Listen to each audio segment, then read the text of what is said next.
Hi, I'm Neil. And I'm John.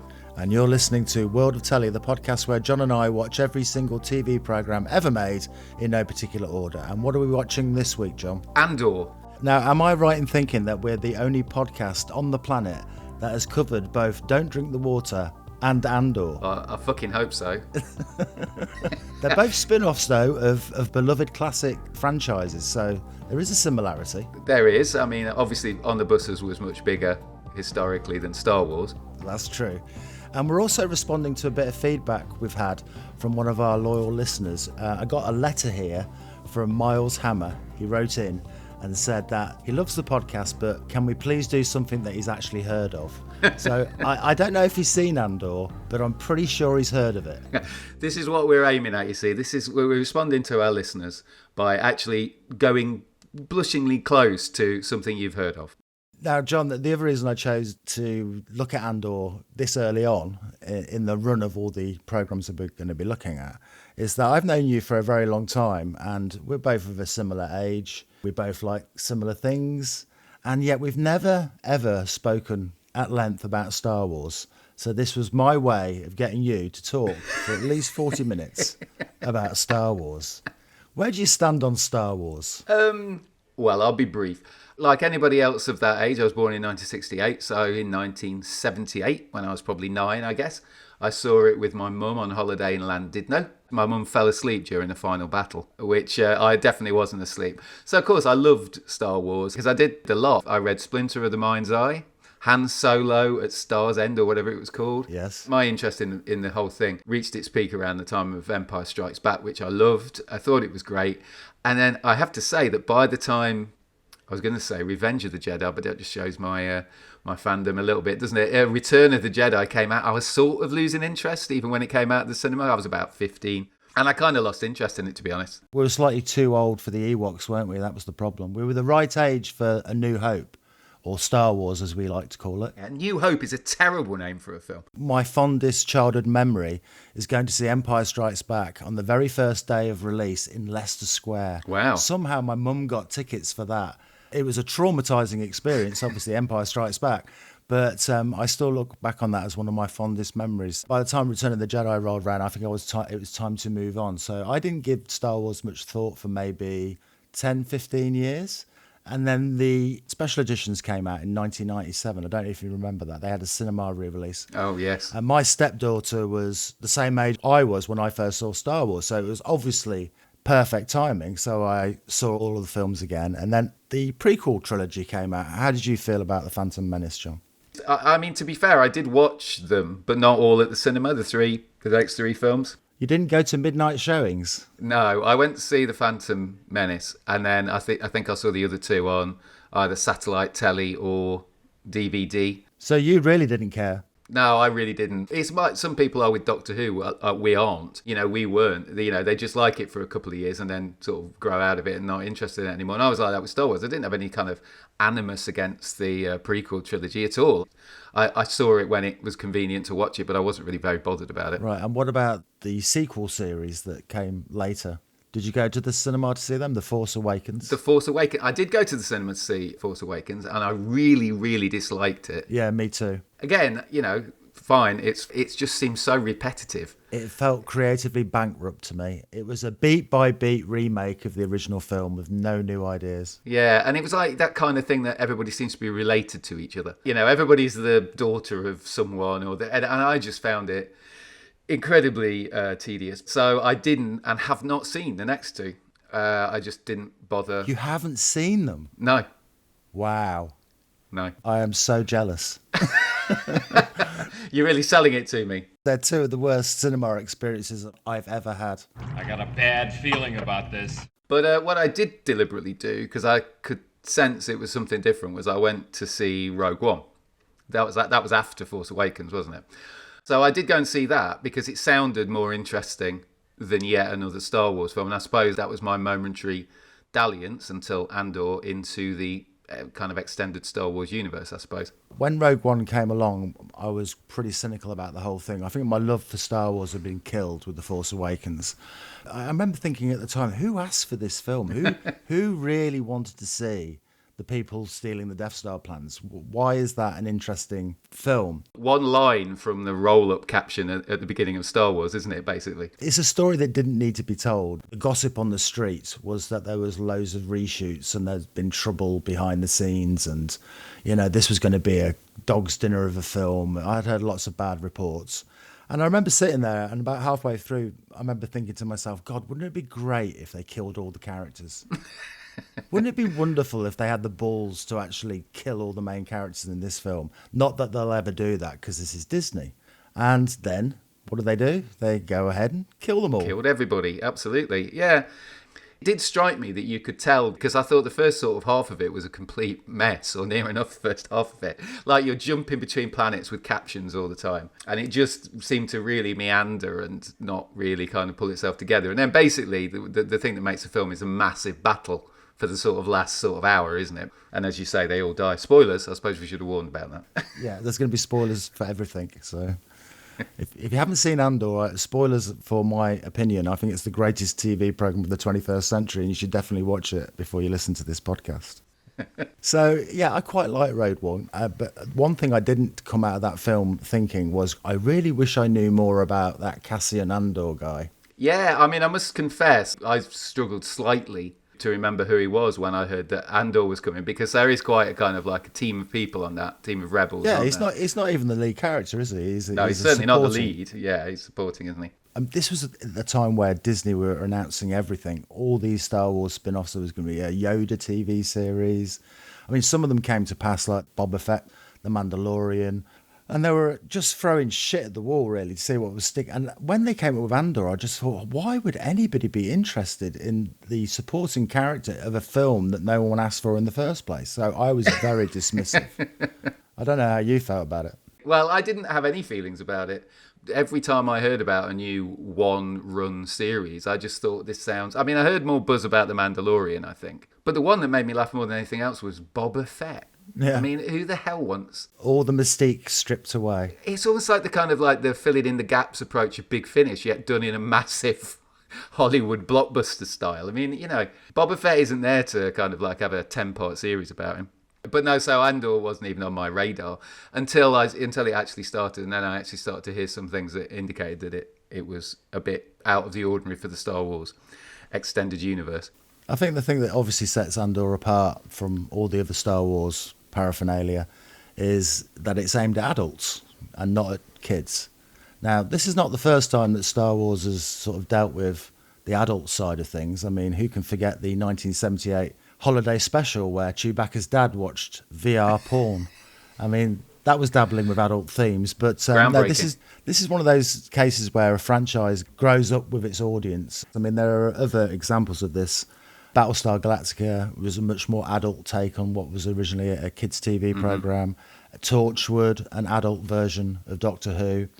I think even Star Trek did something recently. There was that Section 31 thing, which was supposedly a lot more gritty.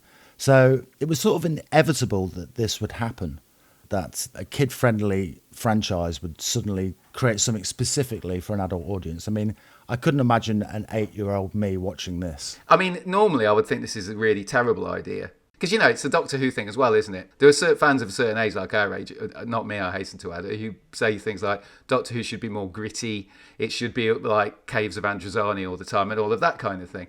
And I always think that sounds like, you know, a bad idea. You know, I suppose we've had it in a way with Torchwood, but that had its own problems. I just think it's normally a bad idea, but I have to say, because I've watched Andor, as coming into it cold, not watching any of the other Star Wars Extended Universe things, I thought it just really stood out as a really, really gripping drama. I still can't get over the fact you haven't seen Rise of Skywalker. That's just insane to me. No, not interested, not in the slightest bit.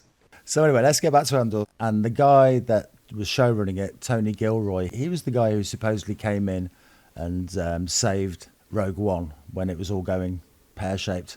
There's still a little bit of mystery about what exactly went down, but the basic upshot is that they were really struggling and he came in, and I think he was the one who specified that they should all die. Yeah. I don't think they all died in the original. No. For some reason, I think Disney pitched the idea to Tony Gilroy to do a series based on Andor, and it was going to be Butch Cassidy and the Sundance Kid in space, with Andor and that robot, is it K2SO? Yes. And they would go around having adventures every week. Yes. Can you imagine that series? Well, it sounds awful, but yeah. But I mean, I suppose isn't Mandalorian a bit like that? It's exactly like The Mandalorian. Yeah. I mean, as I say, I haven't seen it, but it sounds very similar. No, I think that was their pitch, wasn't it? That was their pitch. He was like, immediately, no, there's nothing you can do with that. Can you imagine doing 60 episodes of that?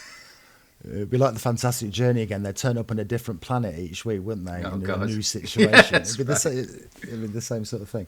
So he said no, he's not interested in that. And looking at Tony Gilroy, and I've been doing some research into him for this podcast, the impression I get of him is that he's just got a really strong aversion to anything cheesy. Yeah. So he pitched an idea to them, instead of doing this sort of adventure of the week thing, to do a story about how revolutions happen and the costs involved, you know, the self-sacrifices that people have to make.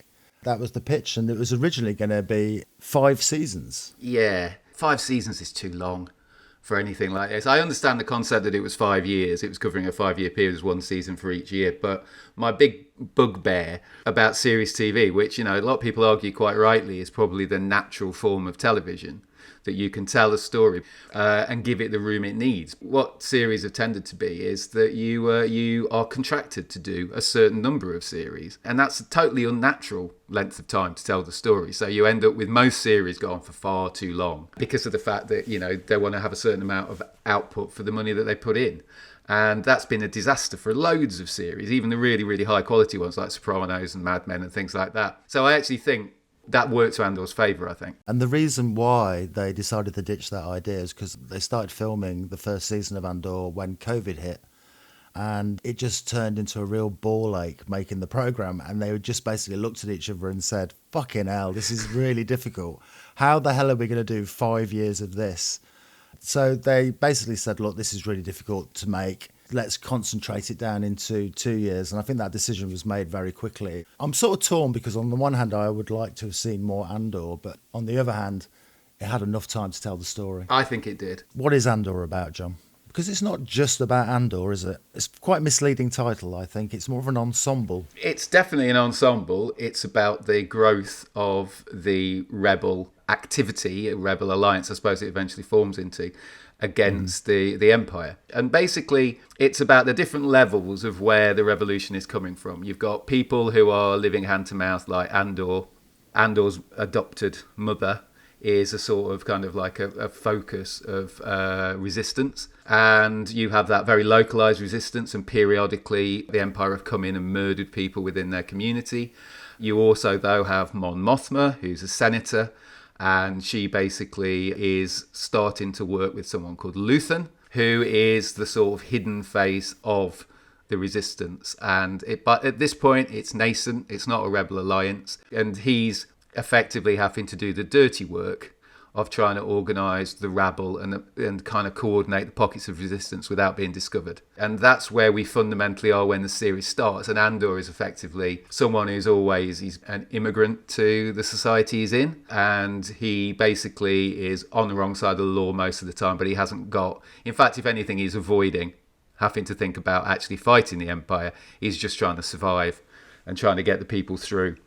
But he's a murderer. I mean, in the very first moment we see him, he's on a quest to find his sister, which sort of goes by the wayside. And I think one of the ways you can argue this program is that his quest for his sister is transplanted. Yeah. His focus eventually becomes the resistance and the rebellion. Yeah, he couldn't save her, so he was going to save everybody else. Exactly. It's that kind of, if you want to get into that kind of psychology. But yeah, right at the start, he gets shaken down by a couple of Empire guards in a bar, and he accidentally shoots one, but then he cold-bloodedly kills the other one because he doesn't want him to kind of grass on him or inform the authorities. So you see straight away that he's very much a murderer as well. That's Andor's signature move, isn't it? He does it in Rogue One, the very first scene you see him in Rogue One.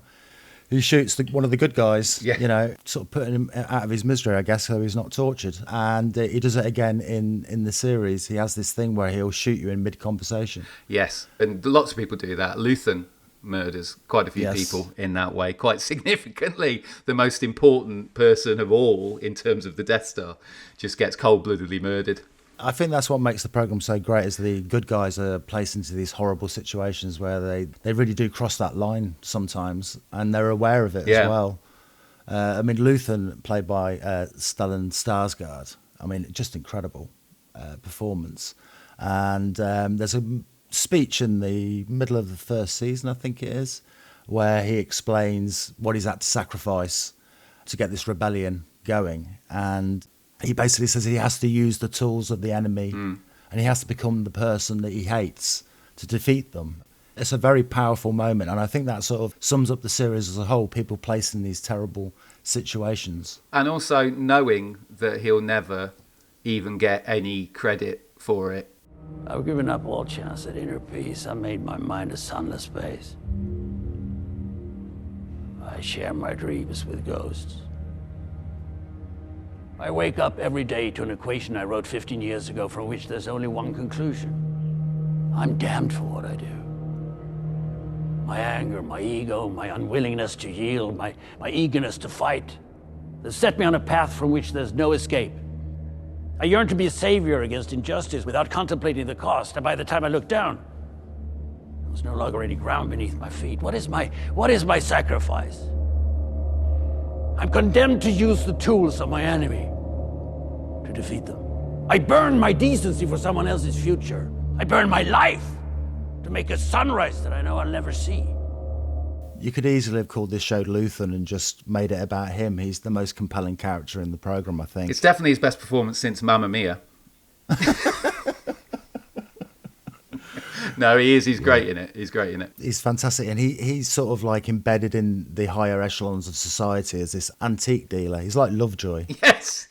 Lovejoy in space. He wears a wig, doesn't he? And he puts on all these affectations and fake smiles. And behind the scenes, he's like running the Secret Army. Yes. Secret Army actually is a good programme to mention in relation to this. They really do lean into the iconography of the Second World War resistance, the French resistance in particular. In the second series, I mean, they plant a lot of the seeds of this in the first series, but there's a planet called Ghormann, and it's known for its fashion and design and all this kind of stuff. But it's also where the Empire needs some kind of mineral to fuel the Death Star. So they decide over a number of years to create this propaganda against the planet. So people on the outside of part of the Empire will start looking at them as insurrectionists and terrorists. And yeah, it's funny. It's like watching today's 6 o'clock news, isn't it? They're all played by French actors, and they're all speaking a alien language that's been created for the show, which sounds French. I don't know how that's even possible, but they really lean into that French resistance. It is like hello, hello. I mean, Secret Army. I have to say, there's not like tremendous number of laughs in Andor. No comedy at all. It's not, well, the only bit that even goes into that is when Andor goes in disguise to Ghormann, in disguise as a rather camp fashion designer. And that's actually quite funny, because he's dressed flamboyantly, and it's Andor being flamboyant. It's quite funny, but that's about it, I think. It's very James Bond, that sequence, the infiltration thing. And then what happens on Ghormann is the Empire come in and basically massacre everybody. And like you were saying, John, a couple of days ago, I went back and watched that episode. And when I turned it off and turned the news on, there's Los Angeles in the fashion district. I mean, one of the things we must talk about is how Andor is reflecting current political, situation. Yeah, well, I mean, I think, it clearly is, isn't it? We're right at the sharp end, or America's right at the sharp end of how authoritarian regimes, it's straight out of the copybook, isn't it? Kind of artificially engineer the idea that there's any form of protest is an insurrection, and that, as literally today on the news, they were saying that if they hadn't sent in the Marines and the National Guard, then LA would be in flames. And, talking about having the governor arrested and even tortured. So it's so on the nose, it's incredible. Because you do see little hints, don't you, in the background of like news organisations commenting on the massacre of Ghormann in that sort of Fox News style way. Yeah. It's a very grounded programme. It's about the rise of fascism. It's about what people do under those circumstances and the choices that they make. Yeah, I think that even though it is more grounded and it has got those kind of realistic details, I have to say that I deliberately you know, I've had enough with Doctor Who fandom. I don't try and dip into other fandoms. But one of the things I saw that there were some people in talking about it in a rather kind of disaffected way, saying that, oh, it's just about middle managers in the Star Wars universe. Well, yeah. Yes, but it sort of implied that there were lots of people sitting around in offices pushing pieces of paper around when at least every episode has got a massive shoot up or something in it, hasn't it? I don't think you're very far away from Star Warsy type action. But when it happens, it's brief. Yeah. It's not the be-all and end-all of the programme. No, but I'm just saying, it's like kind of, I just think it's a bit misleading to describe it as all middle managers sitting around offices when, you know. But those scenes of the middle managers sitting around are fantastic. You spend a lot of time with the bad guys. Yeah. They had that very similar meeting that the Nazis had. The 1C conference. The 1C That's conference, it. yeah. They riff on that, and it is like 45 minutes of people sitting around deciding how to commit genocide. In Star Wars. Now, should we fail to find any alternatives, we will have to control Ghormann with a hand firm enough to silence any resistance. And you've been selected to help plan for that possibility. Maybe we should talk a little bit about Tony Gilroy. I know him from the Bourne films. I haven't seen Michael Clayton. I wasn't really aware of him, were you? I was aware of him through Michael Clayton because it got nominated for loads of Oscars, didn't it? So his name kind of popped up. I actually wasn't aware that he'd written the first 3 Bourne films and directed the one that didn't have Matt Damon in as well. So no, I wasn't really very aware of his work. No, it wasn't on my radar. No. I wasn't clamouring for Tony Gilroy to come and save Star Wars. Yeah, the vision of Tony Gilroy, that's what this franchise needs. The thing I love about Tony Gilroy, and I think this is why Andor is as good as it is that he is not a fan of Star Wars. He would have been 20 when Star Wars came out. So, yeah, I mean, he saw it and thought it was fine, but he didn't have that childhood, reverence for it. He wasn't in love with it. He wasn't, besotted by it. So there's no fan winks, is there? There's no fan service. There's no Darth Vader doesn't turn up. Peter Cushing doesn't turn up. They don't have lightsaber battles. Yeah. It feels like there's someone who's playing in the sandbox of Star Wars and respecting it for what it is, but just wants to tell his own story. Yeah, absolutely. I mean, he doesn't shy away from mentioning some of the characters, but you don't need to know who those characters are. I mean, Moff Tarkin is mentioned, but in relation to the fact that he committed a massacre on Ghormann in the past, didn't he? So you hear his name and you know that that's what he did. I think the great benefit that Star Wars brings to this is that I think if you're making a program like this, it must be quite handy to have a visual look that's, or in terms of the tech, in terms of the sets, in terms of the trappings, that you don't have to invent new outfits for soldiers. Yeah. You've got these ridiculous kind of land hover cruiser things. You've got, I think you said the other day to me, they've got the kind of like headphone jacks to put in because all of the tech was designed in the 70s for Star Wars. So therefore you stick with that. But that's a great aesthetic, I think. And that's a real benefit to the program because you can just slot that in, but then tell a completely different type of story with it.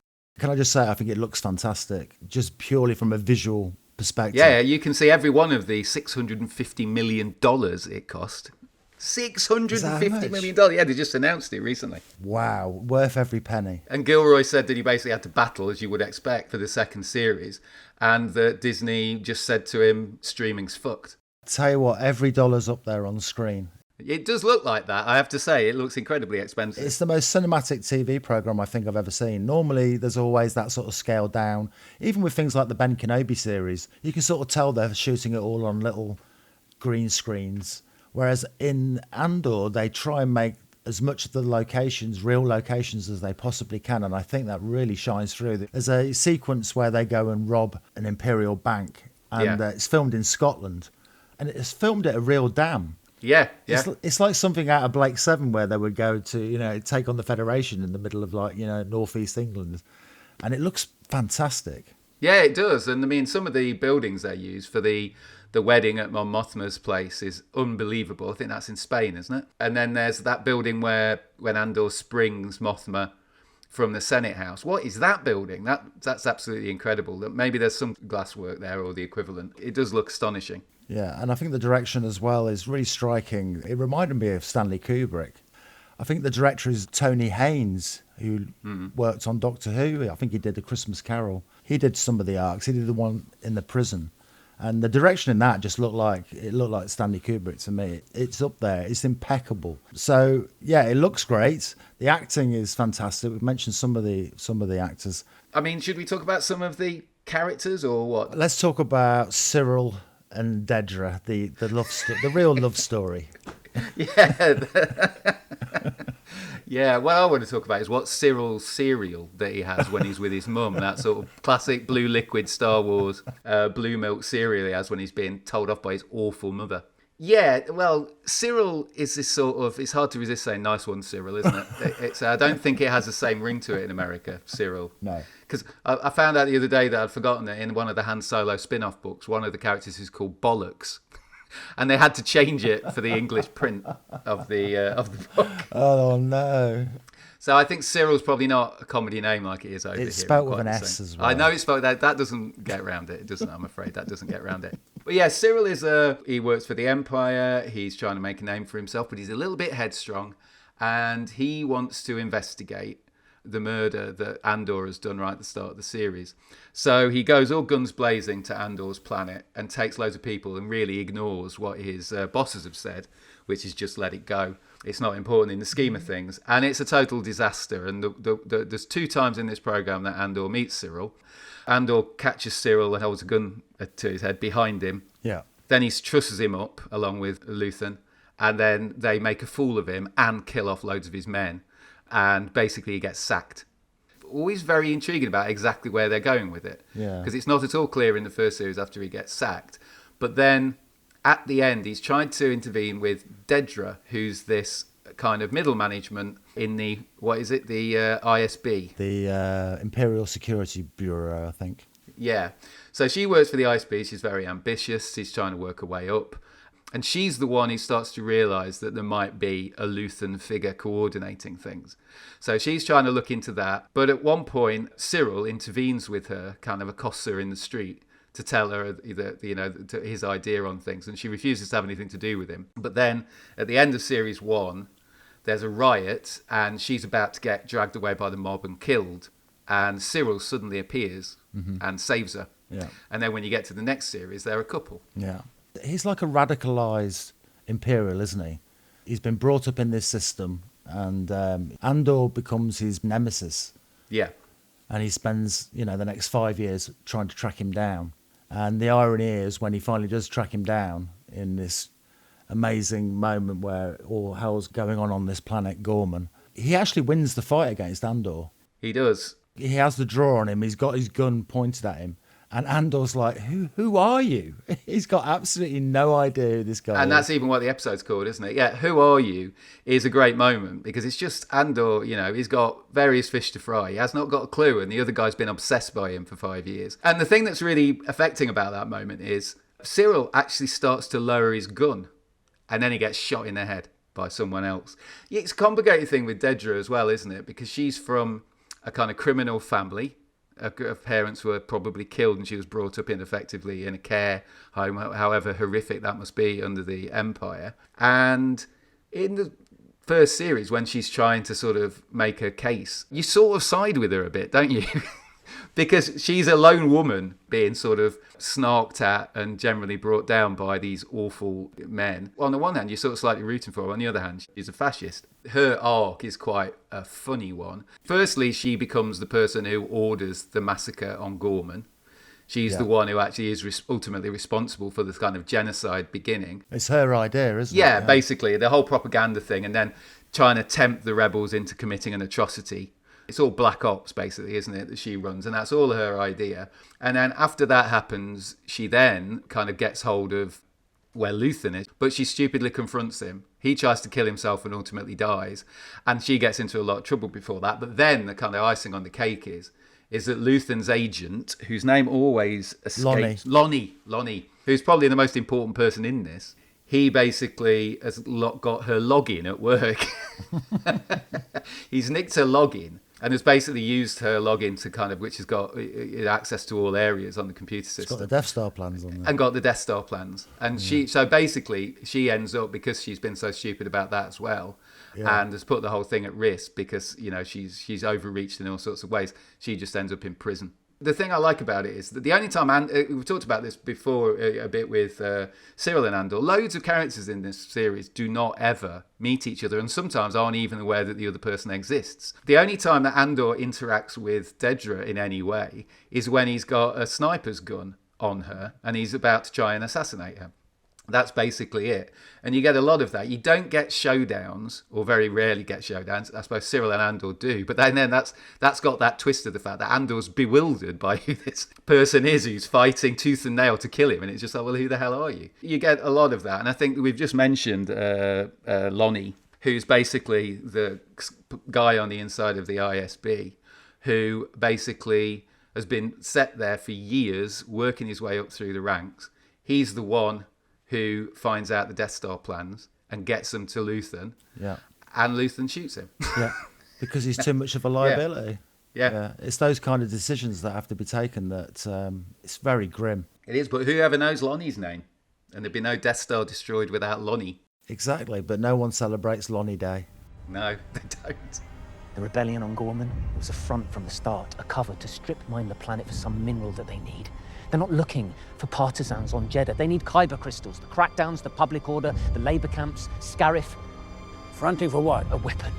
Orson Krennic's been building a secret weapon for over a decade. Colonel Yularen wasn't even told until a month ago. What kind of weapon? Where will you take us? Yavin. What is that? There's a great bit, I think, in the first series when Andor has been on a mission, the one you talked about near the dam, where there's still lots of Imperial funds, and he decides he wants nothing more to do with the rebels. So he goes off with his money, and he goes on holiday, and he goes to basically the equivalent of Ibiza. He just goes for a walk along the seafront one day, and there's some Imperial activity, and he promptly gets arrested for disturbing the peace and gets sent to prison for 6 years. That is, I think, it's just a nice way. It might be a little bit heavy-handed, but it's a nice way of just basically saying you can hide away as much as you like. You can try and have a quiet life, but in the end, they will get into every single part of life. You know, he might as well be in the Resistance as out in a way, because they'll get him anyway, one way or the other, and they get everybody. What do we think of Diego Luna's performance? I think it's interesting that he's a Mexican actor, given the parallels with what's happening with America at the moment. I mean, it adds an extra layer. Yeah, it does. I was only reading earlier today an interview with him from a while back when he was talking about living in LA and liking being in the artistic quarters and you know, with a lot of Spanish-speaking people, and it was just making me think, Jesus, how on the nose is this at the moment? But yeah, Diego Luna, I think he's very good in it, but it helps that he's incredibly understated, I think. It's interesting that they picked him out of Rogue One. Yeah. When while he was, I guess, the second support, it still, I would have not said, you know, base a series around him. His performance reminded me a little bit of Bob Peck.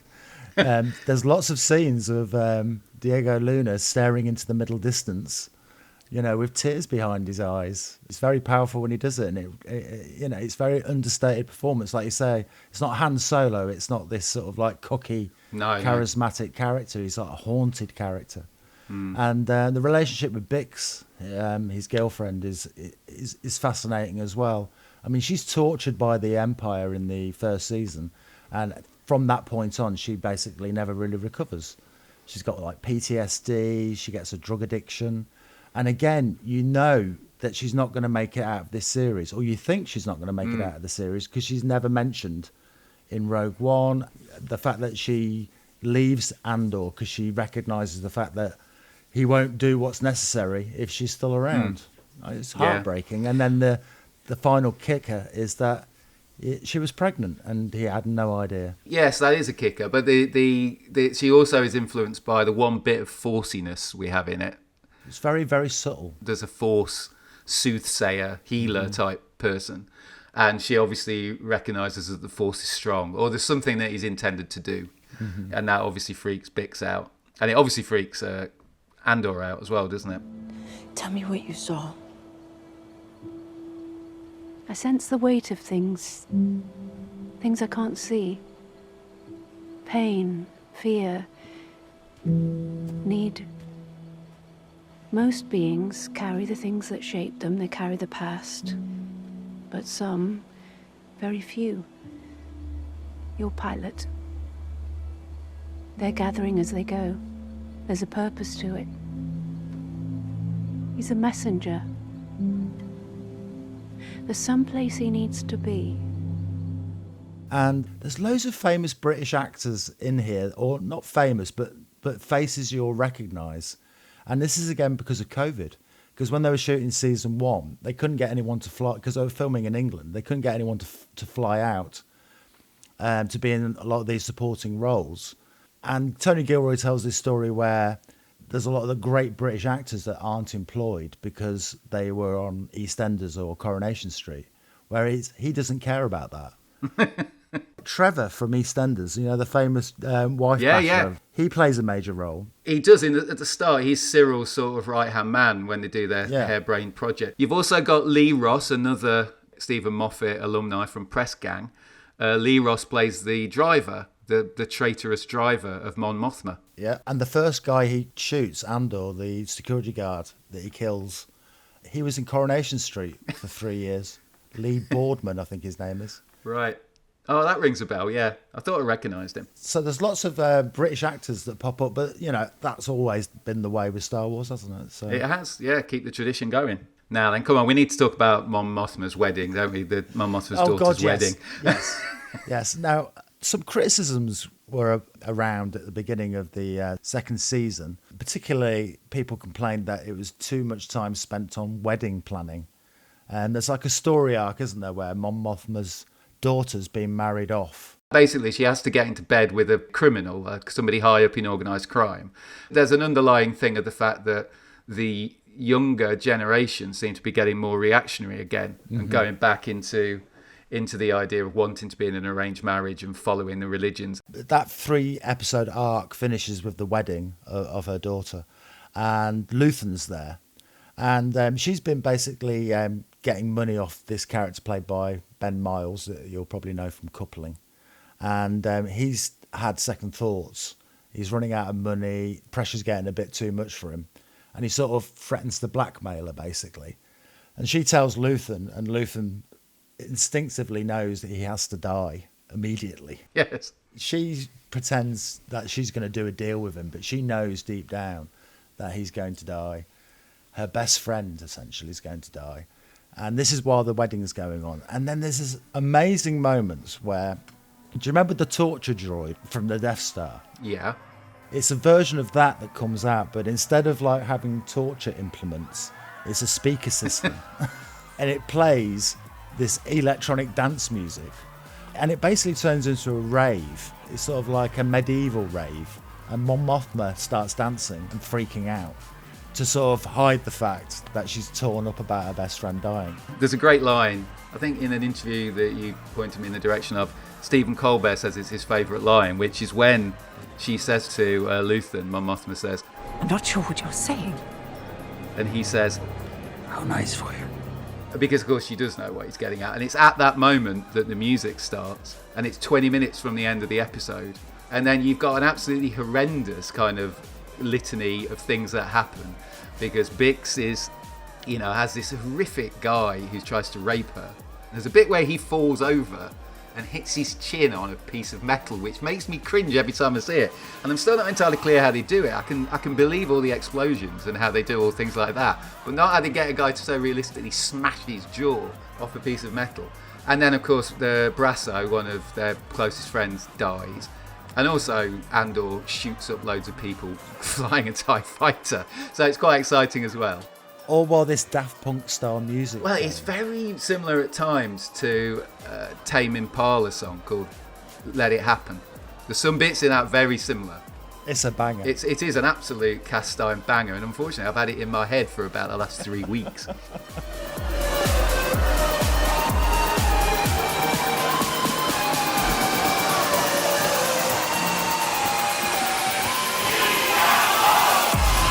There are YouTube videos where you can watch Mon Mothma dancing to this music for 12 hours straight on a loop. There's so many edits to it now, aren't there? Yeah, and she's also, we should say, caning shots of whatever they drink on this planet. And her husband's watching her thinking, what the fuck? I read a thing, I've multi-sourced it. They only shot one scene that they didn't use. Everything else over the whole 2 series was used. And I believe that scene was a scene between Mon Mothma and the amusingly called Perrin, her husband, which irresistibly reminds you of Reggie Perrin, where it's basically revealed that he knew all along that she was working for the rebels and he wasn't going to try and intervene or do anything about it and let it happen. Because then there's a weird scene right at the very end when he's in a transport thing with the wife of the dodgy criminal guy. That goes into what I quite like about it, because you expected maybe there'd be more Mon Mothma's family in the subsequent chunks, but there isn't. There's virtually nothing. It's a very unconventional series on lots of different levels, not just for Star Wars, just in TV in general, I think. I agree. I must confess, there was a couple of bits of it, if I'm going to be nitpicky. I wasn't that wild about the sort of squabbles in the start of the second series in the jungle. I like the fact that the rebels were a complete shambles. They're 4 years away from having to pull their shit together, and the Empire are rigorous and ruthless and efficient, and the rebels are just fighting amongst themselves. Because it's on Yavin, isn't it? It's revealed that that's actually Yavin where it all kind of springs from. You mentioned before the rebels are sort of fighting amongst themselves. You've got Luthen on one side, you've got the Mon Mothma on the other side, and the other character, Saul Guerrero, we haven't even mentioned him.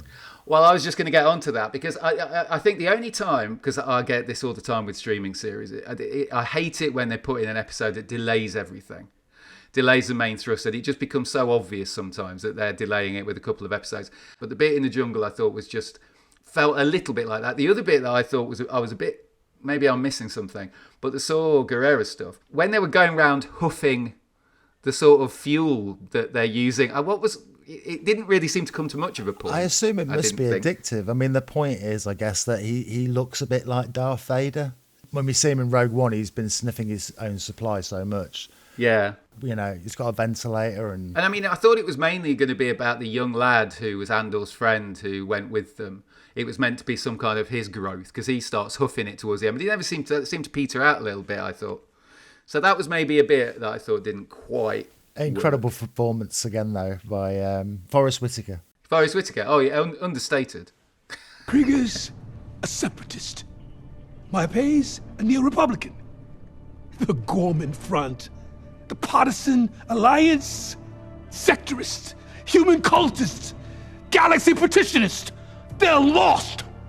All of them lost. Lost.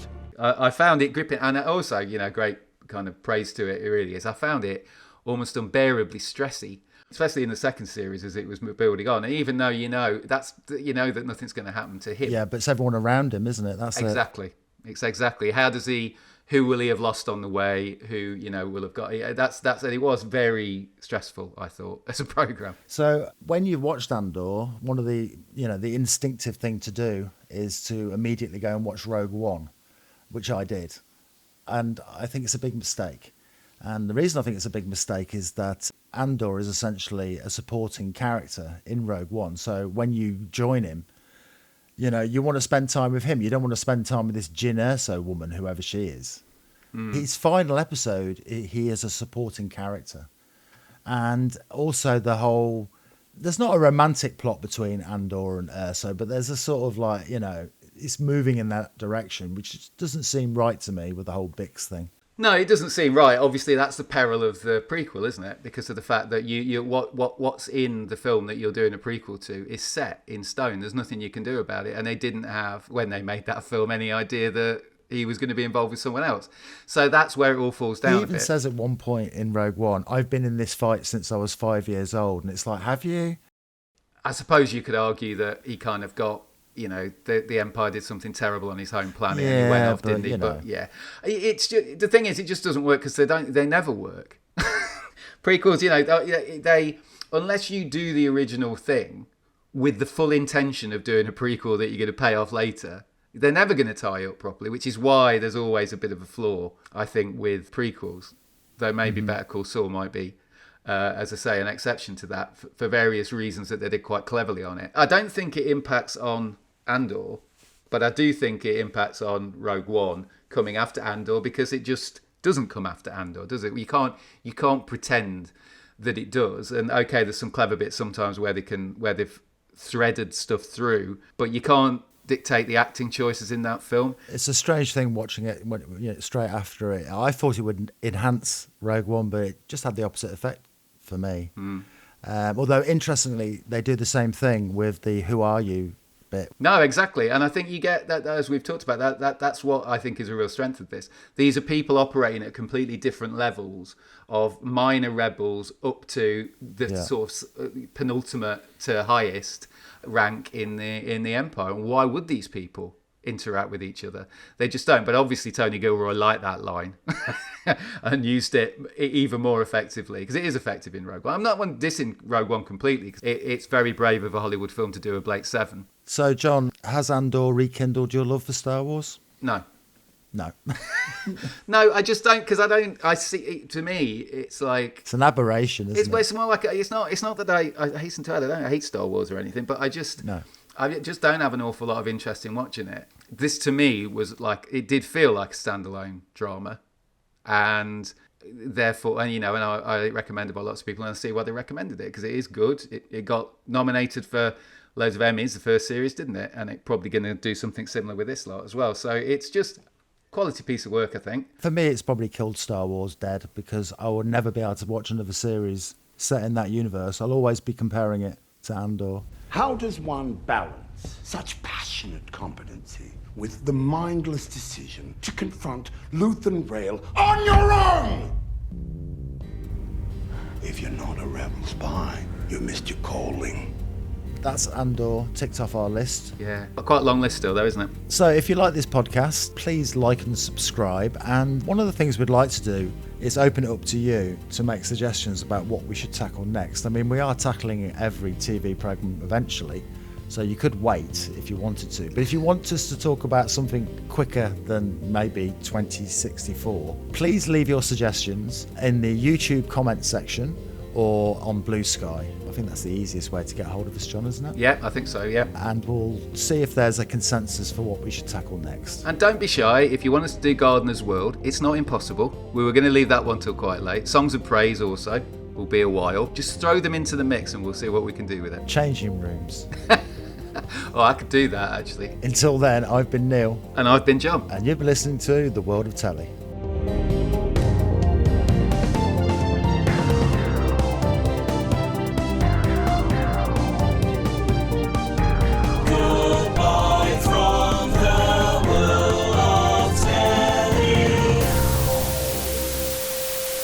Rebellions are built on hope.